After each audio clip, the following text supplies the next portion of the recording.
Medyo buhay! Welcome back to my mini vlog. Ngayon nga ay araw ng Sabado. Ang galing na ni Tadashi mag voice over, no? At may trabaho na nga pala si Mrs. Eto nga ba pa rin sa loob ng bahay namin. Kaya naman eto ang aking asawa. For the limas! Nakabili na rin tayo ng mga lulutuin natin. Kaya naman ano pang inaantay nyo? Tara na! Luto tayo! Let's go!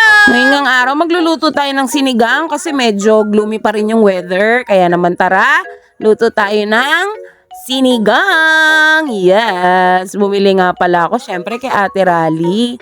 Lagi namang ganun kasi wala namang malapit na talipapa dito kundi si Ate Rally lang talaga.